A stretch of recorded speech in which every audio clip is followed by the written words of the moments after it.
कुठल्याही परिस्थितीत आज रात्री जर ती त्याच्या तावडीत सापडली तर ती त्यातलीच एक होऊन जाईल. तुम्ही काय म्हणताय ते मला कळत नाही आहे, पण सुमनला आणणं अवघड नाही आहे. आत्ता जातो आणि घेऊन येतो. मी काही त्या चिंदरकरला घाबरत नाही, प्रथमेश त्वेषाने मुठी वळवत म्हणाला. तितकं सोपं नाही आहे बाळा ते चिंदरकर प्रकरण. टक्कर एका अजस्त्र शक्तीशी आहे आणि प्रथमेश तुझा विश्वास असो अथवा नसो, तुला मी जे काही सांगत आहे ते करावंच लागेल. नियतीचीच तशी इच्छा आहे. सध्या सुमन दत्तगुरूंच्या संरक्षणाखाली आहे, तोवरच जे काही करायचं ते करता येईल. नियतीचीच तशीच इच्छा आहे म्हणजे काही झेपेल असं बोलाल का? प्रथमेशने विचारलं. मेल्या तुला कशाला झेपायला हव्यात सगळ्या गोष्टी? मोठी माणसं सांगतात ते फक्त मान खाली घालून ऐकलं की काही झिजेल का तुझं? वैतागलेल्या गोऱ्या आजी म्हणाल्या. बरं मी सुमनसाठी काहीही करायला तयार आहे आजी. मला सांगा ना मी काय करू शकतो? प्रथमेश आजींना म्हणाला. तुझ्याकडून बऱ्याचशा गोष्टी व्हायच्या आहेत. आता ताबडतोब वाड्याकडे जायला ने. सुमनला खोलीतून बाहेर काढून सुखरूप माझ्यापर्यंत आणायचं. त्याआधी तिकडे गेल्यावर पहिले सुमनच्या गळ्यात एक माळ आहे ना ते पहा, ती खूप महत्त्वाची आहे. काही वर्षापूर्वी अनुसयाला मी दत्तगुरूंची एक प्रासादिक तसबीर दिली होती आणि जपाची ती माळ दिली होती. रोज मी दिलेल्या मंत्राचा जप आणि फोटोची पूजा कर म्हटल्यावर नियमितपणे करत होती ती भाबडी. आजपर्यंत तेच तिचं संरक्षण होतं. हे खूप उशिराने तिच्या लक्षात आल्यावर आता माझ्याकडे येताना तिने ती जपाची माळ सुमनला दिली असणार. अनुसयाने सुमनला तर संरक्षण दिलं, पण आपल्यालाही काही होऊ शकतं हे तिच्या लक्षात आलं नाही. असो, गोष्टी घडून गेल्यावर बोलून काय उपयोग? तुला हे माहिती आहे का की आता तो आपल्याला पाहतोय? तो कोण? प्रथमेश दचकून विचारले. अभिक चिंदरकर. त्यांनी असं म्हटल्यावर प्रथमेशने इकडे तिकडे पाहायला सुरुवात केली. इकडे नाही मूर्खा, तो त्याच्या वाड्यात बसून पाहतोय हे सगळं. फार पोहोचलेला चेटके आहे तो.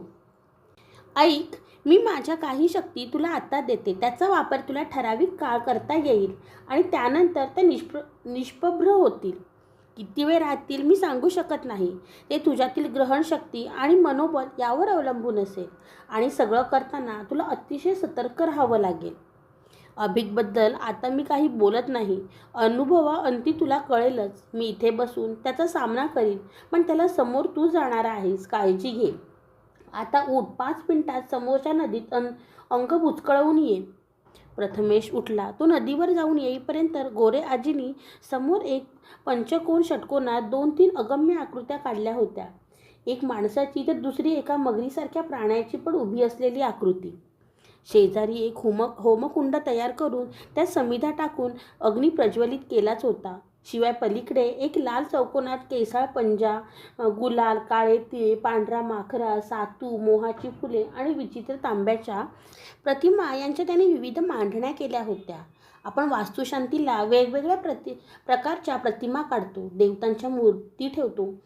काहीसं तसंच. फरक एवढाच की ती रचना बघून आपल्याला मनात शांती, समाधान, आनंद आणि पावित्र्य यांचं बीजारोपण होतं. तर इथे या रचना बघून भीती, किळस, संताप उत्पन्न होत होता. प्रथमेशला हे काही कळत नव्हतं आणि त्याचा विश्वास नव्हता. या 2 गोष्टी त्याच्या पथ्यावर पडल्या. त्याला फक्त सुमनची काळजी होती. तिला काहीतरी गंभीर धोका आहे आणि तो अभिकपासून आहे, म्हणून या 2 म्हाताऱ्या गडबड करतायत हे एव्हाना त्याच्या लक्षात आले होते.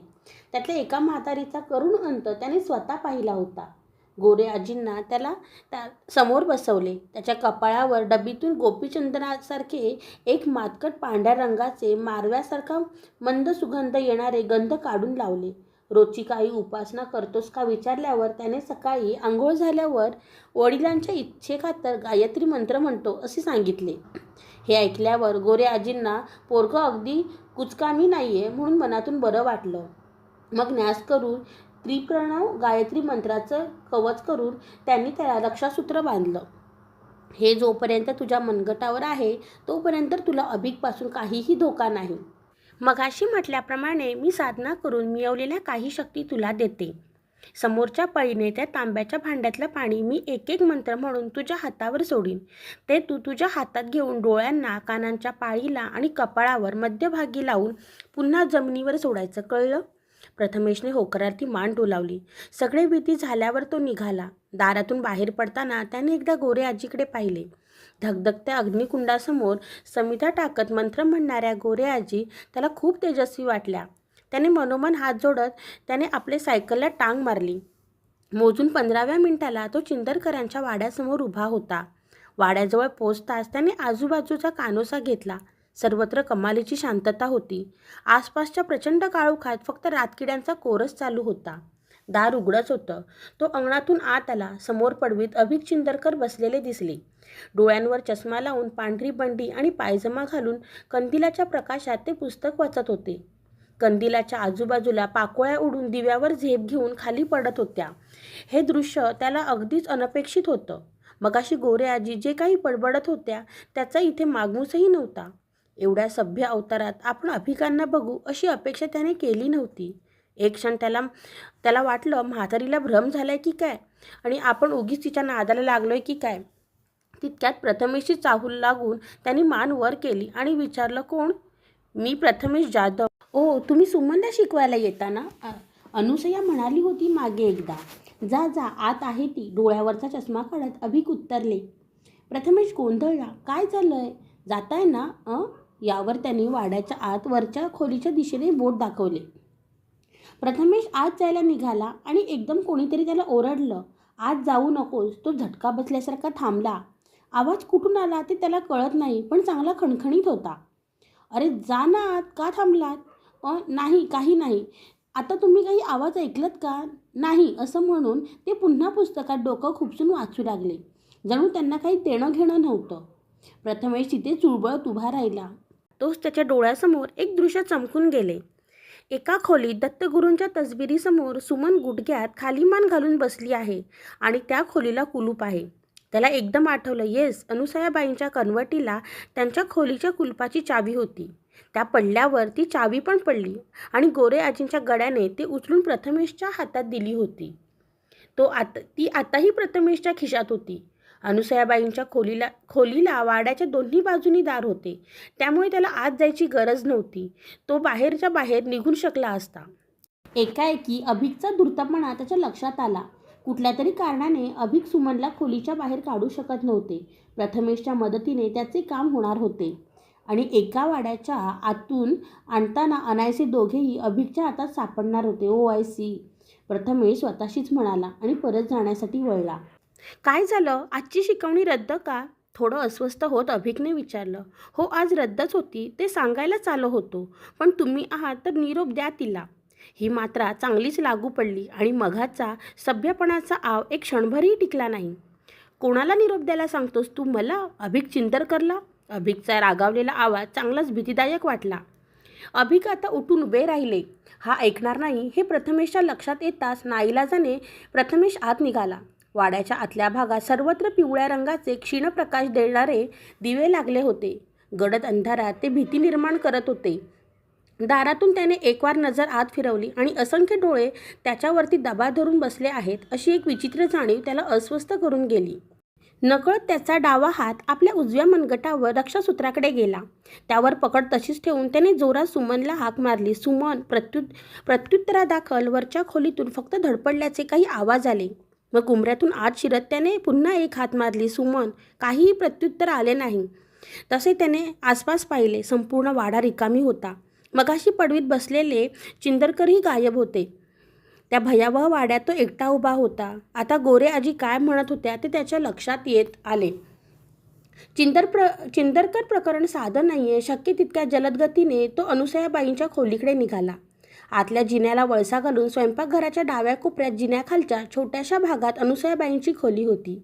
खिशातली चावी काढून कुलूप काढताच भेदरलेल्या अवस्थेत बसलेली सुमन त्याला बघून उठून उभी राहिली. सर, तुम्ही इथे कसे काय? आणि बायजी कुठे आहेत? आधी बाहेर पडू इथून, मग सांगतो सगळं. चल, तो कुजबुजत्या आवाजात उत्तरला. बाहेरच्या बाजूने उघडणाऱ्या दाराने निघायचा त्याचा बेत चिंदरकरांनी मागची बाजू बंद करून हाणून पाडला होता. आता आतूनच बाहेर जायला हवे होते. खोलीतून बाहेर निघून ते दोघे हॉलमध्ये पोहोचले. मात्र समोरचं दृश्य बघून प्रथमेश चक्रावला. जिन्यात भिंतीवर हॉलच्या छतावर मानवी उंचीचे लांबट बटबटीत डोळ्यांचे असंख्य आकार तरंगत होते आणि सगळीकडे जनावरांचे मांस सडल्यासारखे येते तशी असह्य दुर्गंधी पसरलेली होती. ते आकार पाहून त्याला गोरे आजींनी काढलेल्या आकृतीची आठवण झाली. एकदम काहीतरी जाणवल्यासारखे त्याने सुमनच्या गळ्याकडे पाहिले. तिच्या गळ्यात माळ नव्हती आणि समोरचं दृश्य पाहून ती भीतीने शुद्धच हरपली होती. तिला इथे ठेवून मुकाट्याने बाहेर पड. माझं तुझ्याशी काहीही शत्रुत्व नाहीये आणि तुझ्याकडे लक्ष द्यायला वेळही नाहीये. अभिकचा आवाज संपूर्ण वाड्यात घुमला. अरे जा, मी तिला इथून नेल्याशिवाय जाणारच नाही. काय करायचंय ते कर. गळ्याची शिर फुगवत प्रथमेशने ठमकावलं. क्षणार्धात निर्णय घेऊन त्याने आपल्या हातातलं रक्षासूत्र काढलं आणि ते तो सुमनच्या हाताला बांधू लागला. तीच संधी साधून असंख्य आकृत्या त्याच्यावर झेपावल्या. रक्षासूत्र खाली पडले. गोरे आजी घाबरून प्रथमेशने आरोळी ठोकली आणि त्याच्या कानापाशी हलक्या आवाजात कुजबूज झाली. त्रिप्रणव गायत्री मंत्राचं आवर्तन चालू कर. घाबरू नकोस. तुझी भीती हीच त्याची ताकद आहे, हे लक्षात ठेव. प्रथमेशने त्रिप्रणव गायत्री मंत्र सुरू केला आणि सगळीकडे पांगापांग सुरू झाली. तसे वरच्या खोलीतून चिंदरकर बाहेर आले. आता ते मघाच्या सभ्य वेशात नव्हते. लाल रंगाचं वस्त्र त्याने अंगभर लेपटले होते आणि डोक्याला काळ्या रंगाचं मोठं मुंडासं बांधलेलं होतं. गळ्यात असंख्य कवटीच्या माळा. त्यांचे निळे डोळे आता लाल भडक झाल्यामुळे भेसुरे दिसत होते. प्रथमेशच्या मागे खरा सूत्रधार गोरे आजी आहेत हे त्यांना माहीत नव्हतं असं नाही, पण प्रथमेश टिकाव धरणार नाही आणि निव्वळ उपासनेने म्हातारीकडे आपल्याला टक्कर द्यायची ताकद येईल या त्याच्या विचारात त्या दोघांनीही छेद दिला होता. त्याचवेळी आपले हस्तक एवढे तकलादू निघाले याचंही मनोमन संताप येऊन त्या साऱ्याचं मिश्रण त्यांच्या चेहऱ्यावर दिसू लागलं होतं. अजूनही प्रथमेशच्या भोवती ते सारे फेर धरून होते, पण प्रत्यक्ष स्पर्श करू शकत नव्हते जोवर त्याची गायत्री मंत्राची आवर्तने चालू होती. चिंदरकरांनी भिंतीवरच्या घड्याळात पाहिले. रात्रीचे 10 वाजत होते. थोड्याच वेळात मंगळ आणि राहू एका विशिष्ट कोनात येणार होते. सुमन ही आफ्रिकेत स्थायिक झालेल्या एका भारतीयांची मुलगी. तिचा त्यांना हव्या त्या नक्षत्र आणि ग्रहयोगावर जन्म झालेला म्हणून आपली विद्या वापरून त्यांनी पळवून आणलेली. आज पुन्हा तोच ग्रहयोग होता आणि तेच नक्षत्र होतं. 18 वर्ष वाट पाहिल्यानंतर आज प्रथमेशच्या मध्ये तळमळण्याने त्यांची ती संधी जाऊ पाहत होती. आजच्या मुहूर्तावर त्यांना सुमन त्यांची व्हायला हवी होती. ती अजूनही बेशुद्ध होती. चिंदरकर आत जाऊन बसले. त्यांच्या समोर सुमारे 20 फुटाचे मगरीचे मेलेले अतिप्रचंड धूळ पसरले होते.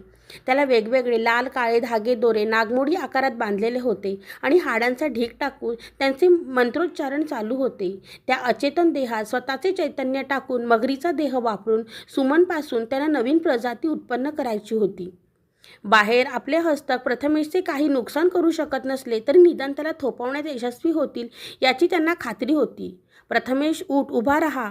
सुमनला घेऊन लवकरात लवकर बाहेर पड. अभिकच्या खोलीतलं धूळ उठलं की मग मला तुझं रक्षण करणं कठीण जाईल.